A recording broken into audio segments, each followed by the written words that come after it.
नमस्कार, देवभूमि के दंगल में आप सभी का स्वागत है। मैं हूं आपके साथ गरिमा वाजपेयी। आज बात करेंगे एक सप्ताह शेष चारधाम यात्रा विशेष।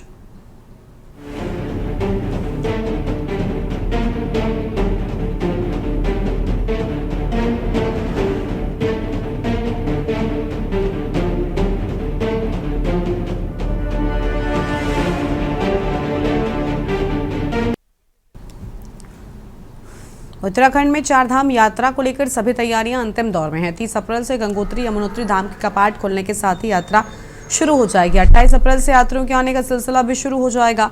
अब तक 19,30,000 श्रद्धालु चारों धामों में दर्शन के लिए रजिस्ट्रेशन करा चुके हैं। ये सिर्फ ऑनलाइन रजिस्ट्रेशन का आंकड़ा है।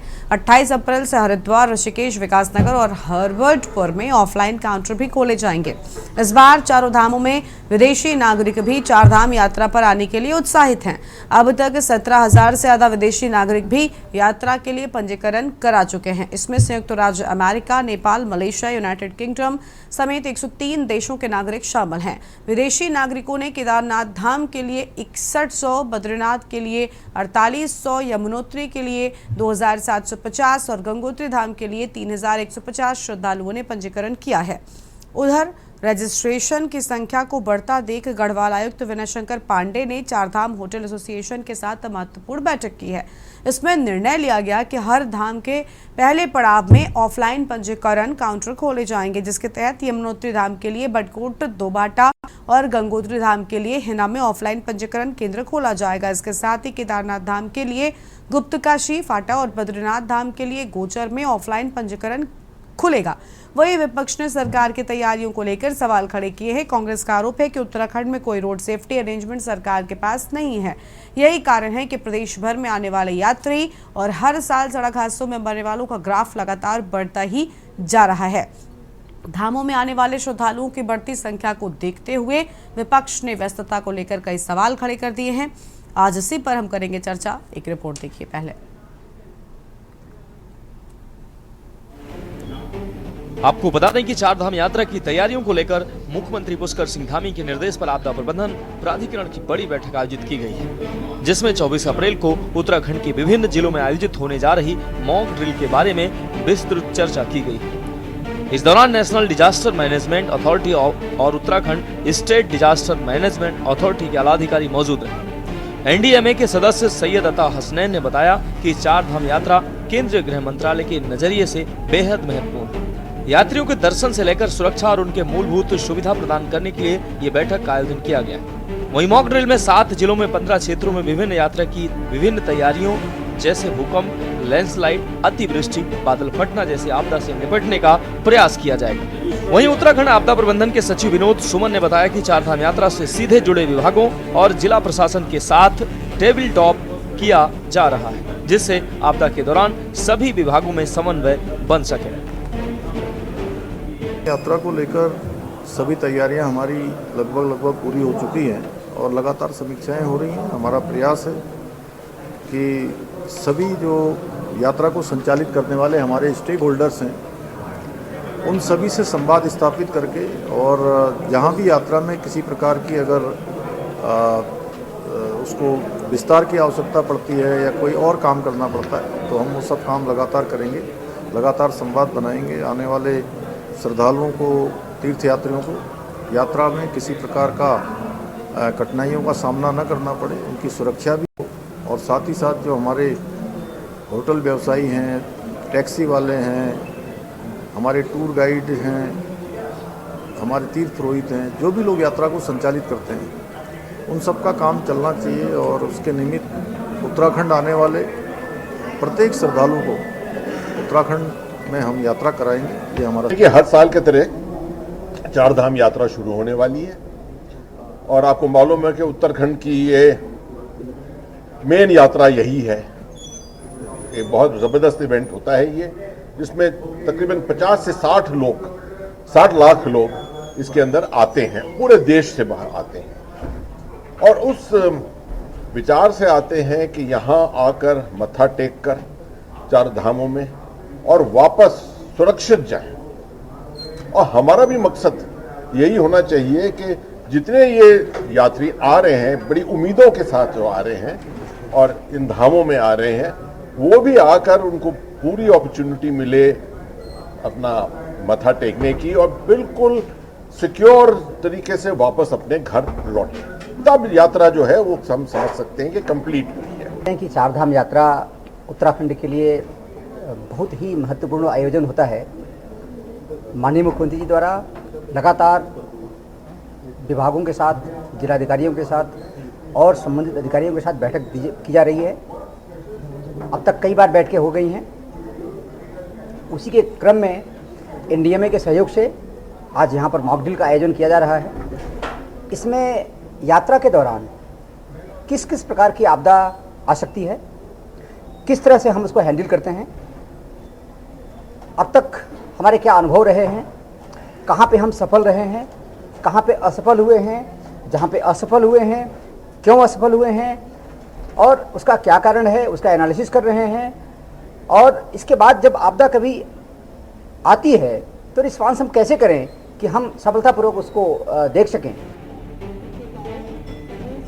वहीं चारधाम यात्रा को लेकर बीजेपी सरकार संतुष्ट नजर आ रही है, तो कांग्रेस प्रदेश अध्यक्ष करण माहरा का कहना है कि इस साल चारधाम की यात्रा शुरू होने के बाद सरकार की लचर व्यवस्था की पोल खुल जाएगी, क्योंकि न तो चारधाम यात्रा में पड़ाव की अच्छी व्यवस्था है और न ही चिकित्सा स्वास्थ्य। कांग्रेस ने साल दर साल बढ़ रहे सड़क हादसों में मौतों के आंकड़ों को लेकर सरकार पर निशाना भी साधा है। कांग्रेस के उपाध्यक्ष संगठन सूर्यकांत धस्माना ने कहा कि 30 अप्रैल से चारधाम यात्रा की शुरुआत होने जा रही है, लेकिन उत्तराखंड में कोई रोड सेफ्टी अरेंजमेंट नहीं है। सूर्यकांत धस्माना ने कहा कि हर साल सड़क हादसों में मरने वालों का ग्राफ लगातार बढ़ता जा रहा है। 2024 में ओवर स्पीड और रेस ड्राइविंग में 983 लोगों ने जान गंवाई थी। सूर्यकांत धस्माना ने सरकार से मांग की है कि वह चारधाम यात्रा शुरू होने से पहले रोड सेफ्टी अरेंजमेंट कर लें, ताकि जो यात्री यहां यात्रा करने आए वह सुरक्षित वापस जाए। इस बार सरकार की व्यवस्थाओं को किस कोई व्यवस्था नहीं है, शुरू होने दीजिए, पता चल जाएगा। डॉक्टर्स की स्थिति वहाँ व्यवस्था की गई है नहीं की गई है, पड़ाव में कितने लोगों के रहने की व्यवस्था है, पानी की, पार्किंग की क्या व्यवस्था कर रखी है, रूट्स किस तरीके से बना रखे। पिछले बार आपने देखा होगा कई ऐसी जगहें हैं जहाँ होम स्टेज बने, वहाँ को पुलिस ने लोगों को जाने ही नहीं दिया, होम स्टे भी खाली रहे और अव्यवस्था भी रही। तो ये सब चीज़ें हैं, उस पर कितना सरकार का ध्यान। दूसरा, आंकड़ों पे हमको नहीं जाना, हमको ये देखना कि मेरे उत्तराखंड को क्या मिला है। देखिए, रोड सेफ्टी अरेंजमेंट्स पूरे पहाड़ में बहुत कमज़ोर है। अभी अप्रैल का महीना चल रहा है, 20 अप्रैल है और 275 लोग अपनी जान गंवा चुके हैं राज्य में रोड एक्सीडेंट्स में अब तक। पिछले साल 983 लोगों ने जान गंवाई। अगर आप 5 साल का आंकड़ा देखेंगे 2020 से लेकर 2025 तक, तो राज्य में 1000 व्यक्ति प्रतिवर्ष उनकी मौत हुई है रोड एक्सीडेंट्स में। रोड सेफ्टी अरेंजमेंट्स बहुत लचर हैं। सरकार को चारधाम यात्रा से पहले पूरे राज्य की रोड सेफ्टी अरेंजमेंट्स को पुख्ता करने चाहिए। यात्री जो आवे दर्शन के लिए वो सुरक्षित जाए, ये हमारी जिम्मेदारी है, सरकार उस काम को करे। चारधाम यात्रा में सबसे पहले तो हम पूरे देश को, विदेश को जो लोग यहाँ यात्रा करने आते हैं उनका स्वागत करते हैं, उनका धन्यवाद करते हैं। और दूसरी तरफ हम एक उत्तराखंड राज्य का जो उत्पन्न हुआ था, जो राज्य बनाया गया है, वो इसीलिए बनाया गया था कि यहाँ पर जो चारों धाम है वो हमारे लिए एक व्यवसाय पूर्वक हैं और हमारे को उन्हीं देवी देवताओं की कृपा से यहाँ पर व्यवसाय, जो हमारा 6-7 महीना जो व्यवसाय चलता था वो है। पर जहाँ तक वर्तमान सरकार या इससे पूर्व जो कांग्रेस और बीजेपी जो सरकारें रही है, इन्होंने कभी भी इसकी पुख्ता इंतजामों की व्यवस्था नहीं की है और समय पर सिर्फ बयानबाजी कर देते हैं कि हमारा सब तरफ से सब कार्रवाई पूर्ण है। कांग्रेस प्रदेश अध्यक्ष इस बात से चिंतित हैं कि संख्या क्यों बढ़ रही है, तो मैं इस बात को इस रूप में लेता हूं कि उत्तराखंड की यात्रा को प्रभावित करने का अभी से षड्यंत्र उन्होंने प्रारंभ कर दिया है। पिछली बार भी चारों धाम की यात्रा विघटित हो, चारों धाम में यात्री उस रूप में जिस रूप में आते हैं ना आए, इसके लिए एक षड्यंत्र काम शुरू कर रहे हैं। लेकिन अब जनता समझ चुकी है, कांग्रेस के जो मिथ्या विषय होते हैं, झूठे विषय होते हैं, उनसे जनता जागरूक है। यात्री बड़ी संख्या में आएगा। हर यात्री की हर प्रकार की सुरक्षा की जिम्मेवारी, सुविधा की जिम्मेवारी इस सरकार की, उसके और सरकार आगे।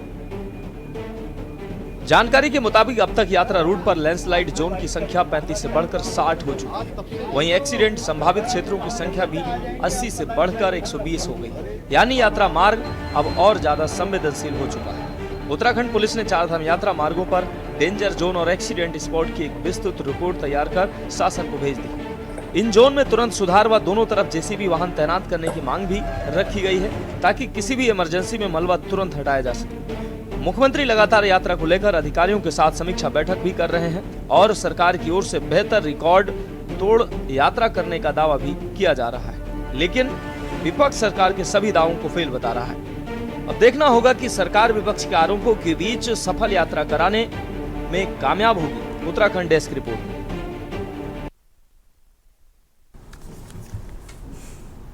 इसी मुद्दे पर आज करेंगे विस्तार से चर्चा। खास मेहमानों का पैनल हमारे साथ में जुड़ चुका है। प्रभा बंदूनी जी प्रदेश प्रवक्ता भारतीय जनता पार्टी की ओर से, आशीष सैनी प्रदेश प्रवक्ता कांग्रेस पार्टी की ओर से और देवचंद उत्तराखंडी जी केंद्रीय प्रवक्ता यूकेडी की ओर से, उमेश सती तीर्थ पुरोहित बद्रीनाथ धाम, अरुण शर्मा जी वरिष्ठ पत्रकार। सभी मेहमानों का बहुत बहुत स्वागत है। चर्चा की शुरुआत हम प्रभा जी के साथ में करना चाहेंगे। प्रभा जी, चार धाम यात्रा में महज कुछ दिन बाकी है, लेकिन सियासत शुरू हो चुकी है। तैयारियां पूरी न होने का सवाल लगातार विपक्ष पहले भी उठाता आया है और अभी शुरुआत के पहले भी कर रहा है। क्या पर्याप्त इंतजामात हैं? आप श्रद्धालुओं को, पहुंचने वाले जो लोग हैं, उन्हें आश्वासन देना चाहेंगी कि सभी तैयारियां कर ली गई हैं, सुरक्षित यात्रा संपन्न कराई जाएगी आपकी ओर से? जी गरिमा जी, सबसे पहले तो मैं आपके चैनल के माध्यम से जो कल हम कहेंगे पहलगाम में जो आतंकी हमला हुआ है, उसमें जो निर्दोष मैं कहूंगी पर्यटक मारे गए, उनके लिए मैं सांत्वना व्यक्त करती हूँ और हमारी संवेदनाएं उनके साथ है। अब गरिमा जी, मैं आपके प्रश्न का उत्तर देना ये चाहूंगी कि जो चारधाम यात्रा है उसके विषय में हमने अभी इससे पहले भी काफी चर्चाएं करी हैं, तो हम निरंतर देख रहे हैं। इसमें केवल ये कि हम धरातल पर काम करने वाली पार्टी हैं और जिस प्रकार देखिए यात्रा शुरू होने वाली है, तो क्या हम तैयारी करेंगे? इसका विगत हम देख रहे हैं कि नवंबर से हमारे माननीय मुख्यमंत्री जी जिस प्रकार से जो विभाग के अधिकारी हैं उनके साथ निरंतर बैठक कर रहे हैं, चाहे वो प्रबंधन का विभाग हो, चाहे वो आपदा प्रबंधन का विभाग हो, या वहां पे जो भी जिले के अधिकारी हैं उनके साथ, चाहे वो वर्चुअल बैठक करनी हो या उनको यहाँ बुलाकर अपने शासकीय आवास और बैठक करनी है, वो रेगुलर समीक्षा उसकी कर रहे हैं। तो देखिए ये तैयारियां तो पहले ही संपन्न की जा चुकी है और अब तो मात्र इसमें एक हफ्ता से भी कम का समय है। तो भारतीय जनता पार्टी इस यात्रा के लिए पूरी तरह तैयार है और जिस प्रकार से पर्यटकों का हम देख रहे हैं, इस बार ऑनलाइन रजिस्ट्रेशन हुआ है। ऐसा नहीं है खाली ऑनलाइन हुआ है, जो श्रद्धालु हमारे राज्य में आएंगे उनका भी स्वागत है, उसके लिए भी ऑफलाइन सेंटर्स भी हैं। तो देखिए ये तो हमारे लिए बहुत ही सुखद अनुभव है कि जिस प्रकार यात्रियों की संख्या इस बार यहाँ बढ़ रही है, तो निश्चित तौर पर वो हमें यही संदेश दे रहा है कि पिछली बार का उनका अनुभव बहुत अच्छा रहा। क्योंकि जब भी कोई श्रद्धालु किसी तीर्थ यात्रा से वापस जाता है तो वो वहां पर बताता है कि उनकी यात्रा किस प्रकार रही, ताकि जो उसके बाद उस राज्य से आने वाले श्रद्धालु होते हैं वो और अधिक संख्या में यहाँ पर आते हैं और भगवान के दर्शन करते हैं। दूसरा मैं ये कहूंगी, अभी हम सुन रहे थे न्यूज में कि वहां पे आज मॉक ड्रिल भी हुई है। कि देखिए आपदाएं हैं गरिमा जी, मैं कहूंगी आपदा की गारंटी कोई नहीं ले सकता है, लेकिन हाँ तैयारी अपने हाथ में होती है। बादल फटना, बाढ़ आना, कहीं पर किसी भी तरह की दुर्घटना घटित हो सकती है, लेकिन उसके बाद यही होता है कि हमारी तैयारियां कितनी है। तो आज ही आपदा प्रबंधन विभाग ने अभी हमें बताया है सारा डिटेल में कि हमने हर तरह से सारे इक्विपमेंट हो गए, इंस्ट्रूमेंट हो गए, किस प्रकार से अगर भगवान ना करे कोई घटना घटित हो जाती है तो हम किस प्रकार सुविधाएं देंगे और किस प्रकार हम आगे की कार्यवाही करेंगे। तो जिस प्रकार से ये सारी रिपोर्ट हम देख रहे हैं, मीडिया में भी सब कुछ दिखाई दे रहा है, जो धरातल पर काम हो रहे हैं, जो यात्रा मार्ग है वहां पर आप चले जाइए, जिस प्रकार वहां पर जगह जगह अगर कोई डेंजर जोन है वहां पर साइन बोर्ड लगे हैं, सड़कों के किनारे काम चल रहा है, काम पूरा हो गया है, उन्होंने बता दिया है ये डेंजर जोन है। रही ट्रैफिक की बात, उसको डाइवर्ट करने के लिए भी बहुत अच्छा माध्यम है कि हमारे पास ऑलरेडी काफी रजिस्ट्रेशन आ चुका है, तो हमें पता है कि ये ट्रैफिक इधर से आएगा। तो अगर इनके ज्यादा उस वक्त हमारे पास श्रद्धालु आते हैं तो उनको किस प्रकार हमें डाइवर्ट करना है। तो मुझे गरिमा जी ये लगता है कि सरकार ने हर क्षेत्र में कहीं पर कोई कमी ना रहे उसके लिए पूरी तैयारियां कर ली हैं और पिछले नवंबर से ये तैयारियां चल रही हैं। तो ये नहीं है कि अब हम इस ओर कदम बढ़ा रहे हैं, हमारे कदम कब से यात्रा को सुगम सुरक्षित बनाने की ओर बढ़ चुके हैं और ये हमारी जिम्मेदारी है निश्चित तौर पर कि अगर श्रद्धालु यहाँ पर आते हैं तो सरकार उनको अच्छी सुरक्षा। ठीक है, लौटेंगे आपके पास में, लेकिन सीधा आपको हम पहलगाम लेकर चलते हैं। रक्षा मंत्री पहुंचे हुए, क्या कुछ करें सुन लेते हैं। जैसे विजनरी मिलिट्री लीडर्स इस देश में हुए, उनकी लीडरशिप, उनका विजन और देश के प्रति उनका समर्पण इनक्रेडिबल रहा है। वो अपने एक विजनरी मिलिट्री लीडर तो थे ही, उनका विजन आज भी रेलेवेंट है और आज भी वह भारतीय वायुसेना के लिए और हमारे के लिए किसी इंस्पिरेशन से कम नहीं है। उनकी जीवनी अपने आप में इतनी इंटरेस्टिंग है जो आने वाली कई पीढ़ियों तक हम सभी को इंस्पायर की।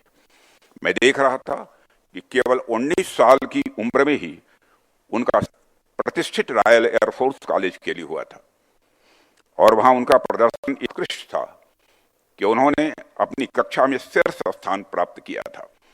फिर उसके बाद जैसे ही सेकंड वर्ल्ड वॉर की शुरुआत हुई उसमें वेडरन को इम्फाल भेजा गया था, जहां पर उन्होंने अराकान अभियान के दौरान साधारण नेतृत्व का परिचय दिया। उसके बाद 15 अगस्त 1947 को आजादी की इस ऐतिहासिक अवसर पर अर्जन सिंह जी ने 12 टेम्पेस्ट विमानों के साथ एक भव्य फ्लाई पास्ट का भी नेतृत्व किया था। साथियों, लोगों के पास आर्म्ड फोर्सेस। एक छोटे से ब्रेक के लिए यहाँ पर रुकते हैं, जल्द लौटेंगे। आप देख रहे हैं के न्यूज, खबरों का सारथी। विमल में गुलिस्तां के ये कुछ लजीज फरिश्ते जब साथ घुले तो जी ललचाए और दिल कहे कि स्वाद की जुबान में खुद को ऐसे डुबाऊं कि निकल ना हो। विमल की जुबान कुछ है ही ऐसी, मानते हैं? विमल, बोलो जुबान कैसी। शादी का किचन महके जहां, गोल्डी किचन किंग मसाले हो वहां। गोल्डी लाए हैं फ्रेश लॉक टेक्नोलॉजी जो रखे मसालों को हर समय फ्रेश। आप देख रहे हैं के न्यूज, खबरों का सारथी।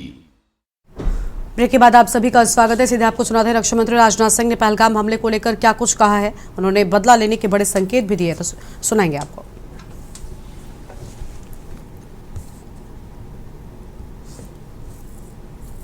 Air Chief Marshal V.R. Chaudhary, retired President of Force Association, Admiral D.K. Tripathi, Chief of Naval Staff, Air Chief Marshal A.P. Singh, Chief of Air Staff, Air Marshal Jagjit Singh, Senior Vice President, Air Force Association, यहाँ मौजूद अन्य सभी chiefs of air staff, अन्य veteran और उनकी families के member, media के मित्रों व सज्जनों, आप जानते हैं कल पहलगाम धर्म को निशाना बनाते हुए आतंकवादियों द्वारा किए गए कायरतापूर्ण हमले में इसने अनेक निर्दोष नागरिकों को खोया है। घोर अमानवीय कृत्य से शोक और दर्द में है। सबसे पहले मैं उन सभी अपनी गहरी संवेदना व्यक्त करता हूं जिन्होंने उनको को खोया है। इस दुखद समय में देव की शांति के लिए मैं परमात्मा से प्रार्थना करता हूं। भारत के दृढ़ संकल्प को दोहराना चाहूंगा कि हमारी जीरो टॉलरेंस की पॉलिसी है। एक एक नागरिक इस कायरतापूर्ण हरकत के खिलाफ एकजुट। मैं इस मंच से देशवासियों को आश्वस्त, घटना के मद्देनजर भारत सरकार हर कदम उठाएगी जो जरूरी और उपयुक्त होगा।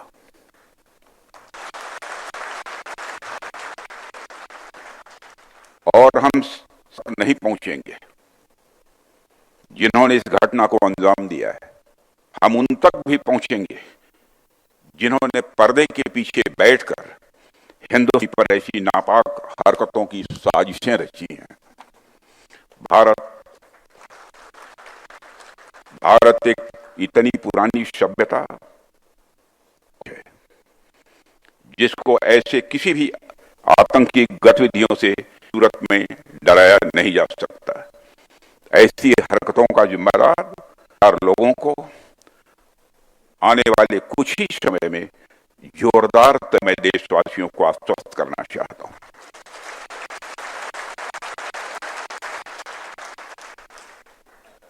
साथियों, आज आप लोग किया है, उसमें सबसे पहले मैं marshal of the Indian force Arjan Singh ji की स्मृति को नमन करता हूं और हार्दिक श्रद्धांजलि।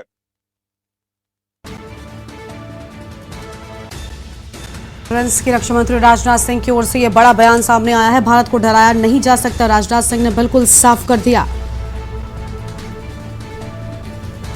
गुनहगारों को करारा जवाब मिलेगा। राजनाथ सिंह की ओर से ये अहम बातें सामने आई हैं। पहलगाम हमले पर राजनाथ सिंह रक्षा मंत्री का पहला बयान सामने आ चुका है।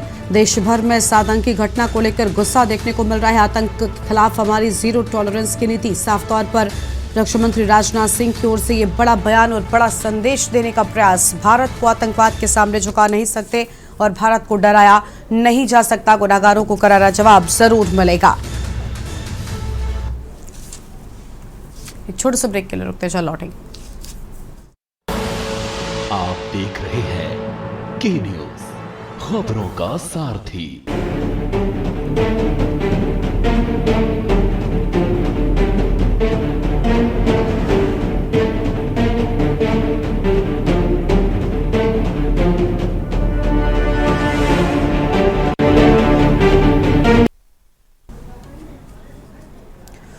ब्रेक के बाद देवभूमि के दंगल में आप सभी का स्वागत है। हम चर्चा कर रहे हैं चारधाम यात्रा की तैयारियों को लेकर।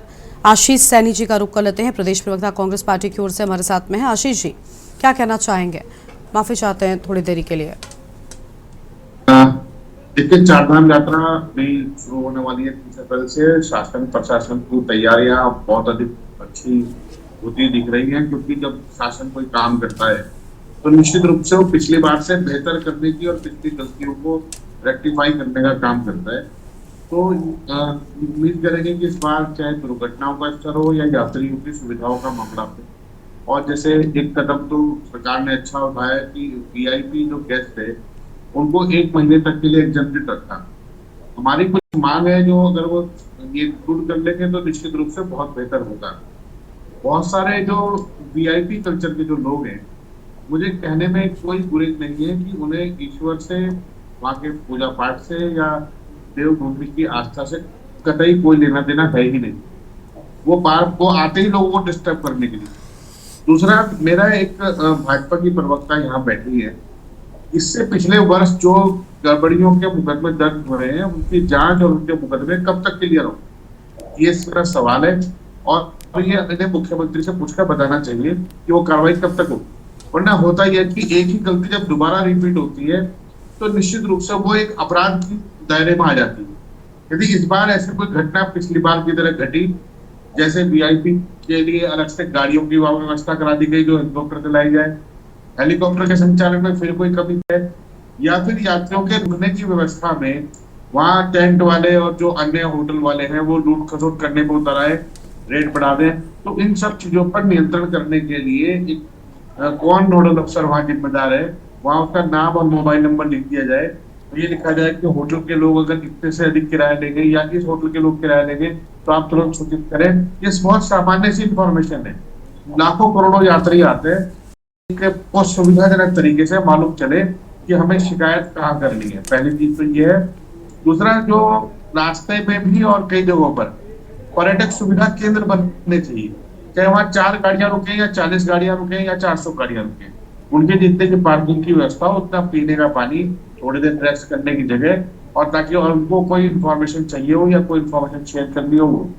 तीसरा, एक सबसे महत्वपूर्ण बिंदु हर चर्चा में बार बार छूटता है कि जो हेलीकॉप्टर सर्विस है वो आने और जाने के टिकट बुक करती है।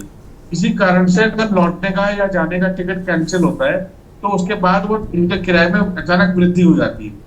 तो इन सब चीजों पर एक क्या आप लोगों ने प्लान बनाया है, क्या नियमावली निर्धारित करी है, उससे हमें भी अवगत करा दीजिए। और आप चाहें तो प्रदेश को भी अवगत कराएं और यात्रियों के लिए वो सूचना पट वहां पर मौजूद जरूर हो। और ये जो ऑनलाइन बुकिंग में धोखाधड़ी होती है, पिछली बार के मुकदमे अभी तक क्लियर नहीं हुए, तो आगे ही होंगे, इसकी क्या व्यवस्था है? ये 2-3 चीजें हम कोई बहुत ज्यादा आलोचना के मूड में नहीं है। आज वैसे भी पूरा देश उस आतंकवादी घटना से बड़ा शर्मसार और बड़ा खुद को स्तब्ध महसूस कर रहा है कि आतंकवाद कहाँ तक पहुंचे। सवाल हमारे मन में बहुत सारे हैं, लेकिन हमारे लिए पहले है कि पहले इस समस्या से बाहर निकले। लेकिन 4 धाम यात्रा में भी हमला हो सकता है, वहां पर भी सुरक्षा की व्यवस्था भी करनी है। इन सब चीजों में आप हर एक व्यक्ति के सुविधा का जरूर ध्यान रखें। तो कई बार पुलिस के अधिकारी भी बहुत लंबे समय तक ड्यूटी देते हैं, तो उनके लिए भी सुविधा उपलब्ध हो, ये इसमें किसी को भी दर्द ना हो, नुकसान ना हो। जी ठीक है, हमारे साथ में तीर्थ पुरोहित बद्रीनाथ धाम से उमेश सतीश जी लगातार बने। उमेश जी, क्या लग रहा है, पर्याप्त तैयारियां हैं? जो श्रद्धालु पहुंचेंगे उन्हें कोई दिक्कत तो नहीं होगी, क्योंकि एक बहुत बड़ा संदेश जाता है, महज कुछ दिन शेष बचे हैं, और अगर एक अच्छी यात्रा होती है तो एक अच्छा संदेश जाता है, लेकिन अगर कहीं भी कोई भी कमी रह जाती है तो अनुभव खराब अगर कोई भी श्रद्धालु लेकर जाता है तो ये देवभूमि के लिए ठीक नहीं होता।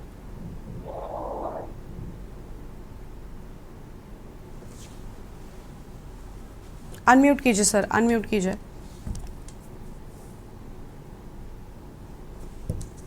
पहले तो पहलगाम में मारे गए जो लोग हैं उनको हमारी तरफ से बहुत भावभीनी श्रद्धांजलि।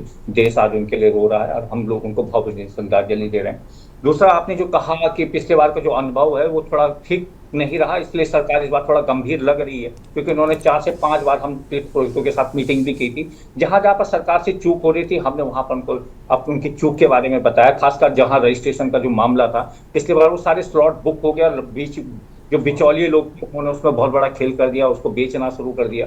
सरकार ने इस बार उसको थोड़ी अपनी गलतियों को सुधारा है, उसको आधार से लिंक कर दिया है, और अभी तक जो आया है इस बार का काफी लोगों में इसमें जो अभी तक लोगों ने 17 लाख लोगों ने रजिस्ट्रेशन कर दिया है, और बहुत बड़ा क्राउड मैनेजमेंट करने की व्यवस्था भी सरकार के ऊपर है। पिछली बार बहुत सारी जाम की व्यवस्था रही, जगह जगह सड़कों पर जाम रहे। इस बार सरकार से हमने निवेदन किया कि जहां जहां पर थोड़ा डेंजर जोन है, जहां पर जाम ज्यादा लगता है, वहां पर सरकार अपने पुलिसकर्मियों को पर्याप्त रूप में वहां पर तैनाती करे, खासकर सड़कों को लेकर और स्वास्थ्य को लेकर के विशेष, क्योंकि जगह जगह स्वास्थ्य की बड़ी समस्याएं रही, कई लोग हार्ट अटैक से भी मरे, खासकर यमुनोत्री वगैरह में, और सबसे बड़ी समस्या यमुनोत्री में आई। उसके बाद बद्रीनाथ में भी बहुत सारी जगह जाम की व्यवस्था रही।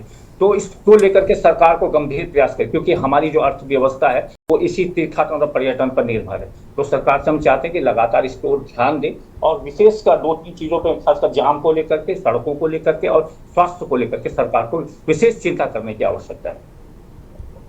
ठीक है सर, लौटेंगे आपके पास में। और मेहमान हमारे साथ में है देवचंद उत्तराखंडी जी हैं, केंद्रीय प्रवक्ता यूकेडी की ओर से। देवचंद जी, क्या कहना चाहेंगे आप? यात्रा के लिए विशेष तैयारी किए जाने का दावा सरकार कर रही है, क्या आप इस बार संतुष्ट हैं? क्योंकि पिछली बार दावे बहुत थे लेकिन श्रद्धालुओं की संख्या गिर गई थी।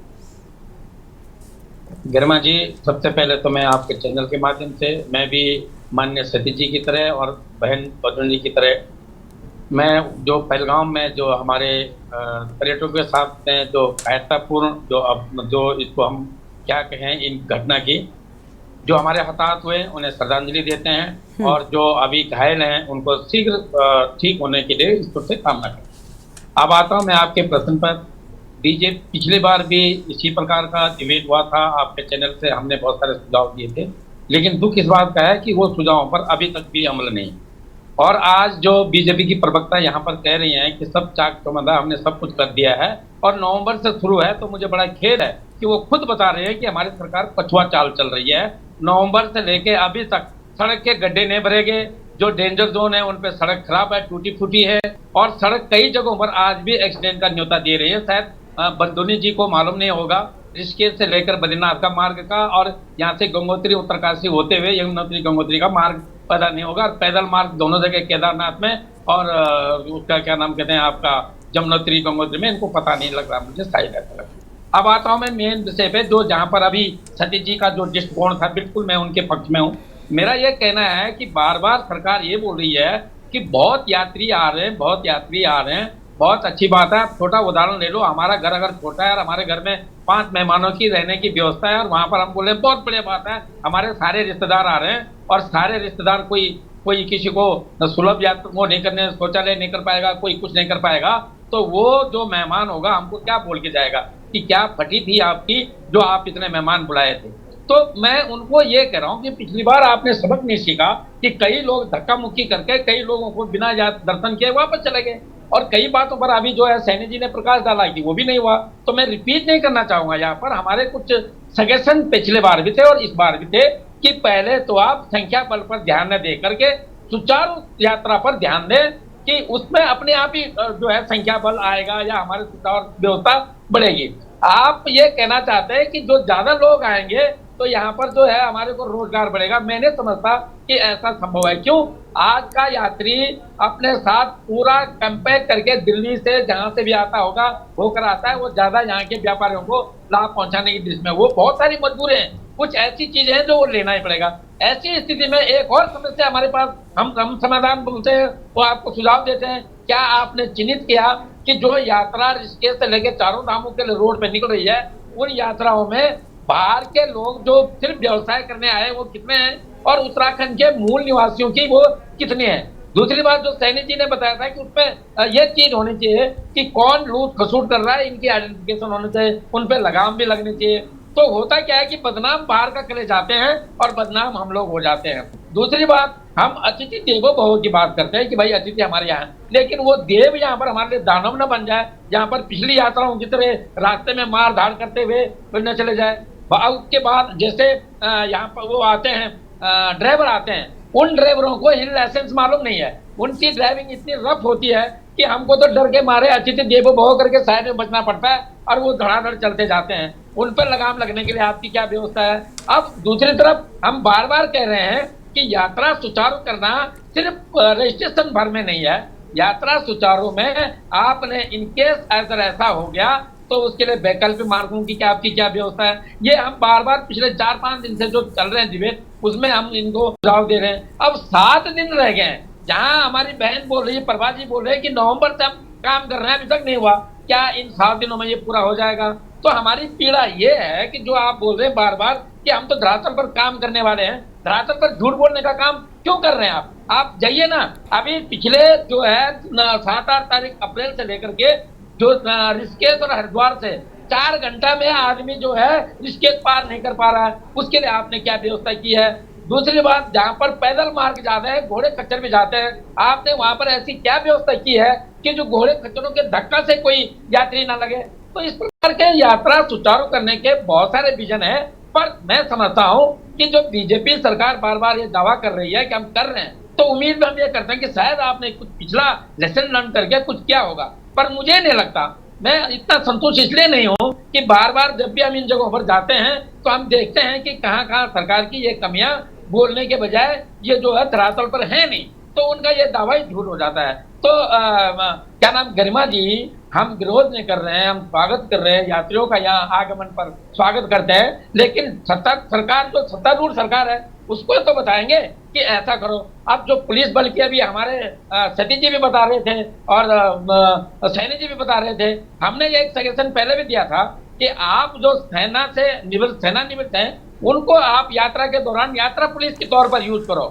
वो ज्यादा पैसे मांगने वाले नहीं है, यात्रा सरकार पर लोड करने वाले नहीं, पर बशर्ते आप उनको कहाँ रखो, उनके गाँव के नजदीकी जो सड़कों पर, जहाँ पर वो 8 घंटे की ड्यूटी करके शाम को घर चला जाए, खाना पीना रहना अपने यहाँ करे, और वो तो कर्मठ है, वो देश सेवा की तरह इस सेवा को भी करेगा। लेकिन आपने नहीं है, आपने तो अंधा बांटे रेवड़ी मुड़मुड़ अपनों को दे, आप तो बढ़ाना को भी इलेक्शन जिताने के लाएंगे तो पुलिस भी आप बाहर से लाते हैं। तो ये आरोप है हमारा, आप उत्तराखंड के रोजगार पर। ठीक है, हम इसका जवाब प्रभा जी से लेंगे।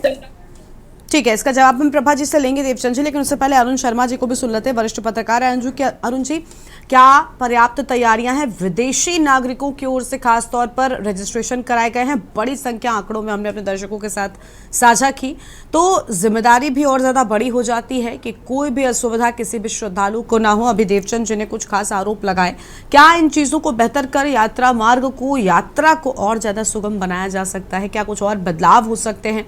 साल दर साल सरकार सीखती क्यों नहीं है? क्योंकि हर बार कुछ ना कुछ नया निकलकर जरूर आता है।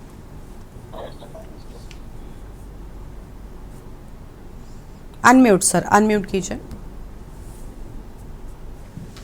मैं ये कह रहा हूँ, ये कहना तो गलत होगा कि सरकार नहीं सीखती, क्योंकि यात्रा कोई आज नई चीज नहीं है। यात्रा सदियों से चली आ रही है और हर बार जो यात्री आता है वो किसी सरकार के भरोसे नहीं आता, तो भगवान भरोसे आता है उत्तराखंड में। और एक जमाने में तो, अगर पुराने की बात आप करें तो पुराने जमाने में तो गांव से जो आते थे उन्हें विदा कर दिया जाता था कि वापस आ गए तो ठीक है, नहीं तो ये मोक्ष के द्वार जा रहे हैं, अंतिम यात्रा मान के भेज दिया जाता था।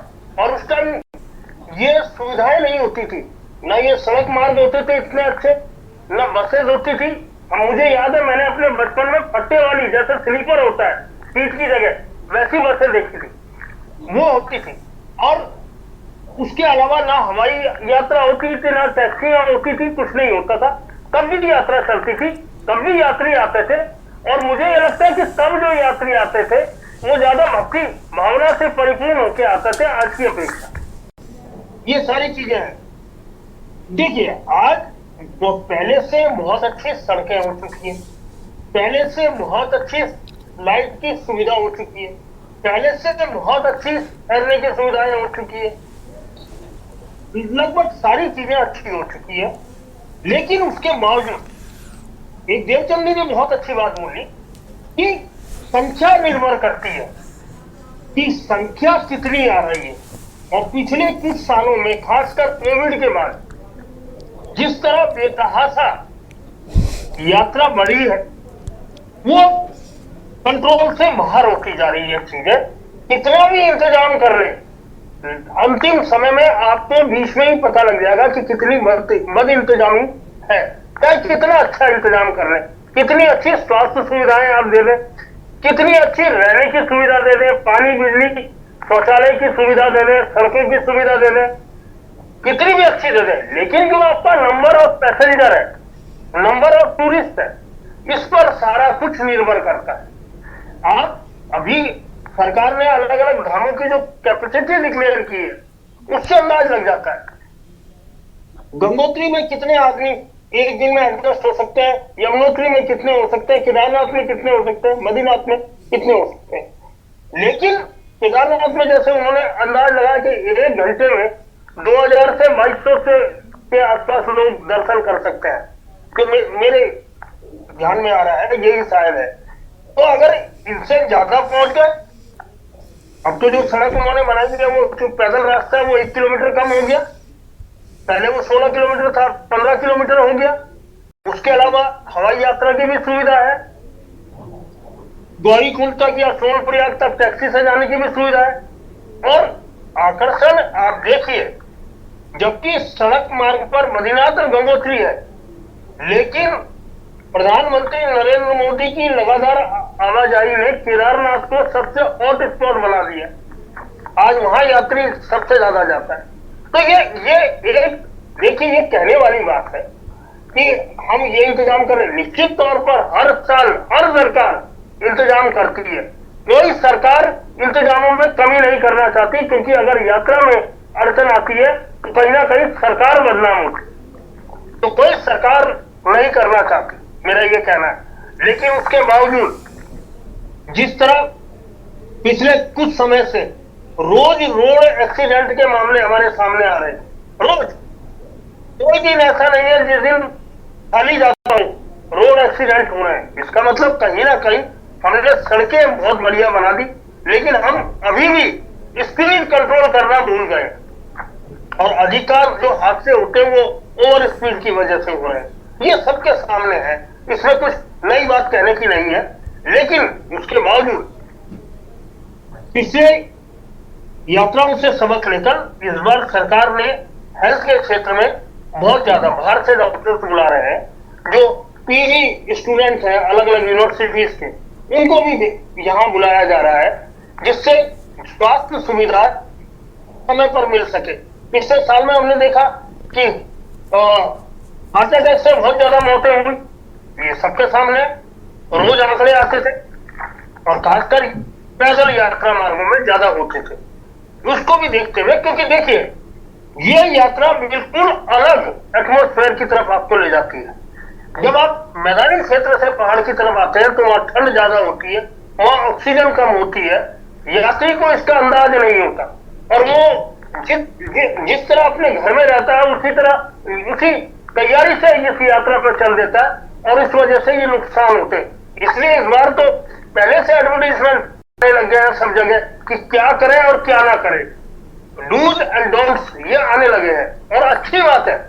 इसको मुझे लगता है कि जो रजिस्ट्रेशन यात्री कराना उसके पास भी ये सूचना गई होगी, क्योंकि यात्री अपना मोबाइल नंबर रजिस्टर कराता है जब रजिस्ट्रेशन उसका हो रहा है। और इस बार रजिस्ट्रेशन ने पिछले सालों के सारे रिकॉर्ड तोड़ दिए। और ये मान लीजिए आप गरिमा, इस आपके चैनल में बैठ के मैं बता रहा हूँ कि इस बार यात्रा के भी सारे पिछले रिकॉर्ड ध्वस्त हुए। और एक चीज जिसे कहनी है, सबसे कहनी है, देखिए भाई, और खासकर हम अपने मीडिया बंधुओं से कहनी है, जब ये पहाड़ है और पहाड़ में लैंडस्लाइड होना कोई आश्चर्य की बात नहीं है।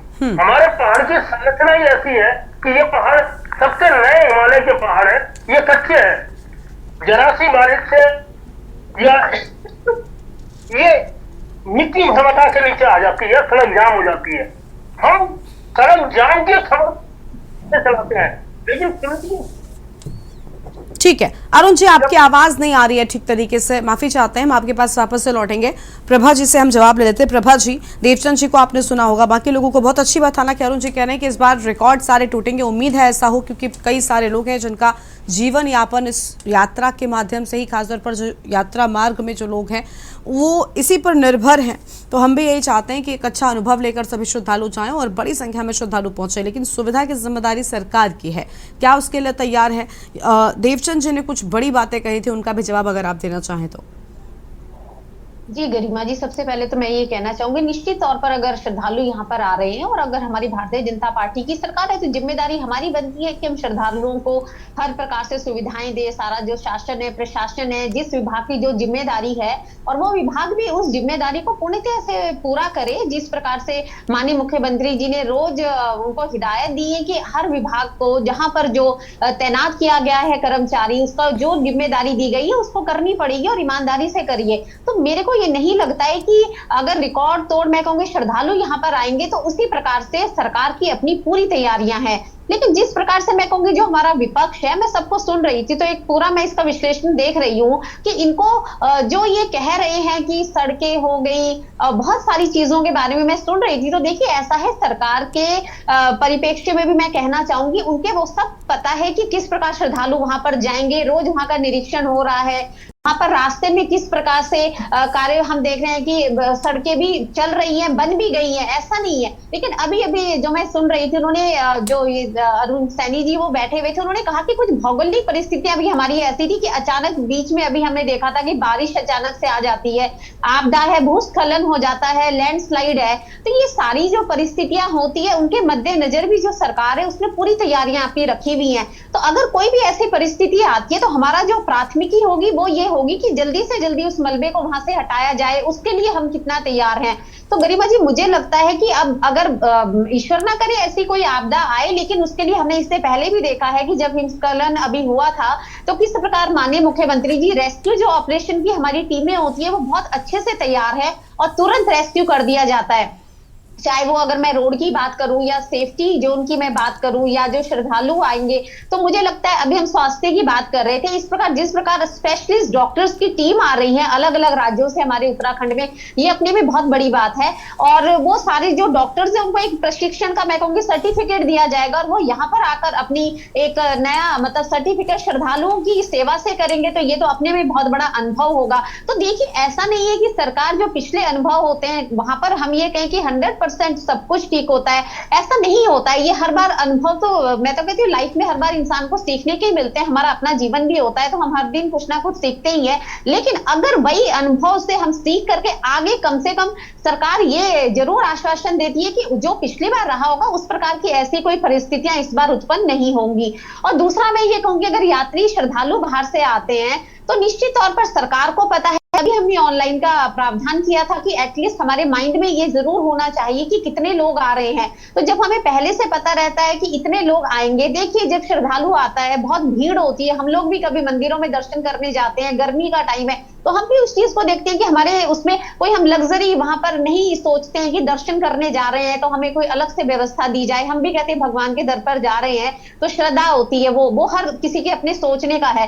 तो विपक्ष को तो मैं ये कहूंगी कि यही करना चाहिए कि जो अपने ठीक है उन्होंने सुझाव दिए उनको देनी चाहिए, उसका स्वागत है। लेकिन कम से कम ये कहना कि कहीं से ये षड्यंत्र हमारे फैलाना कि इस बार इतने यात्री आ जाएंगे तो कैसे होगा, क्या होगा, सरकार प्रकार की तैयारियां नहीं है। तो देखिए अभी यात्रा शुरू नहीं हुई है और हम यही कोशिश नहीं कर रहे बल्कि हमने पूरी तैयारियां कर रखी हैं कि जो भी श्रद्धालु आए उनको चाहे स्वास्थ्य सुविधाएं देने का काम हो, बिजली पानी मूलभूत सुविधाएं हो, या यात्रा मार्गों पर उनके ठहरने की व्यवस्था हो, या भगवान ना करे कोई भी अगर घटना घटित होती है तो उनको रुकने के लिए वहां पे भी हम व्यवस्था दें, ये हमारी प्राथमिकी है। तो ये सब चीजों को ध्यान में रखकर ही माननीय मुख्यमंत्री जी जिस प्रकार हर जिले के जिलाधिकारी के साथ बैठक कर रहे हैं, उनको जोड़ा जा रहा है, अलग अलग टीमें इसके लिए बनाई गई हैं। तो मेरे को तो इस सब चीजों को देखकर ये ईश्वर की चार धामों में हमारे ईश्वर है, देखिए हम तो निमित्त सकते, ये यात्रा होगी ईश्वर होगा और मुझे लगता है कि ऐसी कोई घटना नहीं होगी और बहुत ही श्रद्धालुओं के लिए यात्रा सुगम और अच्छी को लेकर कई सारे सवाल आते हैं। हाँ आशीष जी आपके पास आ रहे थे सर, रजिस्ट्रेशन अभी सिर्फ ऑनलाइन हो रहे हैं, अभी काउंटर्स खोल दिए जाएंगे। एक चीज़ निकल कर आती है कि बहुत से जो श्रद्धालु हैं वो बिना रजिस्ट्रेशन के पहुंच जाते हैं। एक तो ऑनलाइन रजिस्ट्रेशन में सर्वर और नेटवर्क की प्रॉब्लम, बहुत सारे लोग उससे अवगत नहीं टेक्नोलॉजी से। दूसरा काउंटर्स पर लंबी भीड़ का होना और उसके बाद लोगों का बिना रजिस्ट्रेशन के यात्रा मार्ग पर आगे बढ़ते चले जाना, जिसके बाद जाम की स्थिति बन जाना। इससे कैसे निपटेगी सरकार?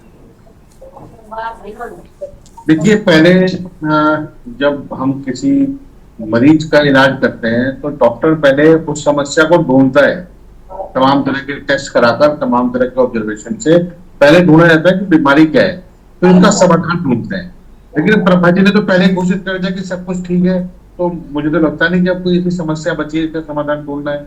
अब तो यात्रा जैसे चल रही है सब चले जाएंगे, लोग अपने घर चले जाएंगे, बस बात खत्म हो जाएगी। तो इनका तो कोई रोल है नहीं। आपने ये डिक्लेयर कर दिया है कि आपदा आएगी और यात्रा में कोई ना कोई दुर्घटना भी होगी, ये आप लोगों ने डिक्लेयर कर दिया है। तो कम से कम अपनी वाणी को तो अच्छा रखिए ना। कहते हैं ना दिन भर में बोली गई एक बात सही होती है, तो कम से कम आप अपनी वाणी को प्रभा जी ये जो बीच बीच में बोलती है ये भी हाँ ठीक है सर, बोलिए आप बोलिए। अरे प्लीज प्रभा जी ठीक है, आपकी बात साफ हो गई। और आशीष जी ठीक है, उन्होंने कुछ गलत नहीं कहा, आप पूर्वाग्रह हमेशा अगर खराब ही करेंगे तो मुझे लगता है ये भी एक गलत चीज है। बाकी आप बोलिए, प्रभा जी बीच में नहीं बोलेगा प्लीज। मैं सिर्फ ये कह रहा हूँ कि जब प्रभा जी वो उनके बीजेपी के ऑफिस में ट्रेनिंग ली जाती है कि आपको एक तो विपक्ष को बोलना जरूर है। तो चार धाम यात्रा आपके राज्य में हो रही है, आप उसकी तैयारी कर रही है, तो विपक्ष का रोल क्या है मुझे पहले बताइए। आपने 5 बार सेवाएं दे सकते हैं, वॉलंटियर आपके कितने कार्यकर्ता उतरे हुए हैं मैदान में, ये बताइए ना। इसके नाम पर हम अपने गुंडे खड़े कर देंगे अपनी अपनी पार्टी के और जगह जगह पर वो भ्रष्टाचार करेंगे, तो मैं आपको अलाउ नहीं करूंगा ना।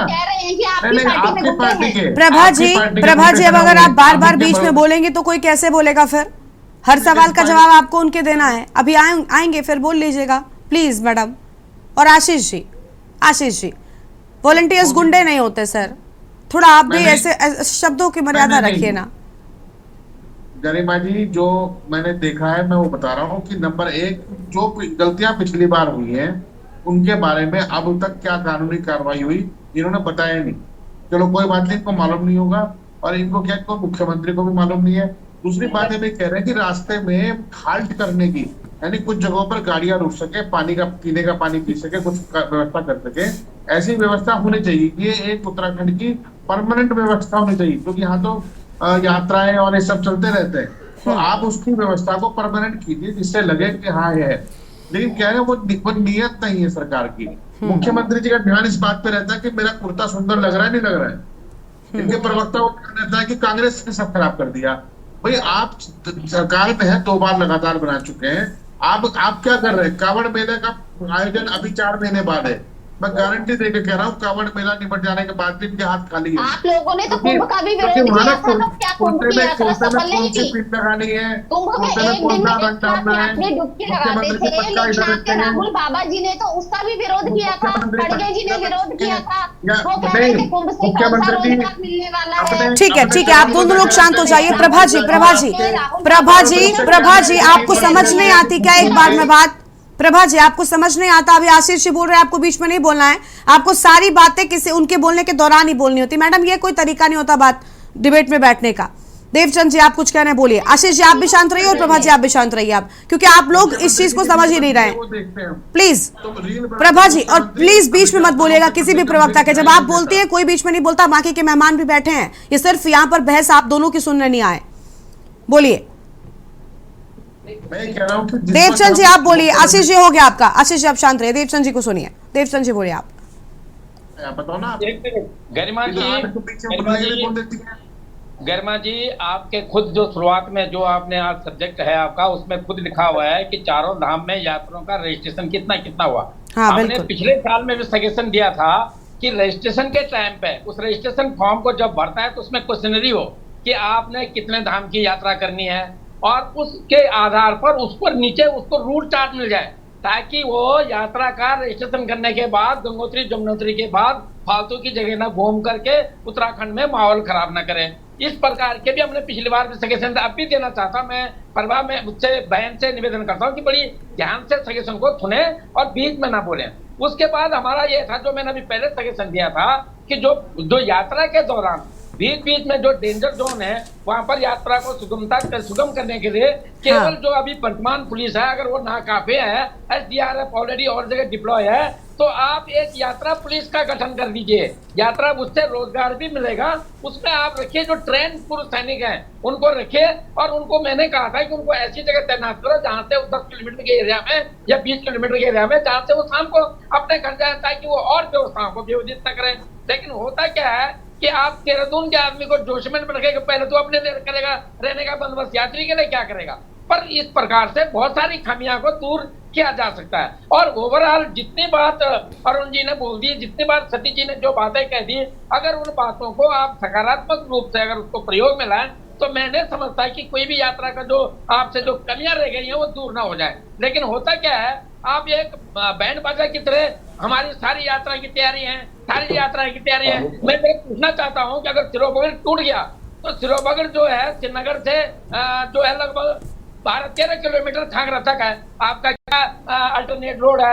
आपका चिलकारा ट्रेनर एक बार फिर बंद हो जाती है तो उस बार आप क्या करें। आपका लमगांव का पुल अगर खराब हो जाता है, वो नहीं काम करता है, या वहाँ आगे लैंडस्लाइड हो जाती है, तो आपकी क्या व्यवस्था है। आपका घनसाली रूट खराब हो जाता है तो आपकी क्या व्यवस्था है। व्यवस्था है, रजिस्ट्रेशन हो गया, और बस ये व्यवस्था आप बोलते जाते हैं कि देखो ना जब पिछले साल आए तो उससे ज्यादा इसलिए आ रहे हैं कि हमारी व्यवस्था अच्छी है। ऐसा नहीं है परवाजी, ऐसा नहीं है। आज हर यात्री अगेन ये सोच के आता है कि हमारे पास हम यात्रा के लिए जा रहे हैं, तो अगर उत्तराखंड सरकार इतनी ना करे हमारी तैयारी, तो हम 7 दिन का राशन पानी सब साथ में लेकर चलता है।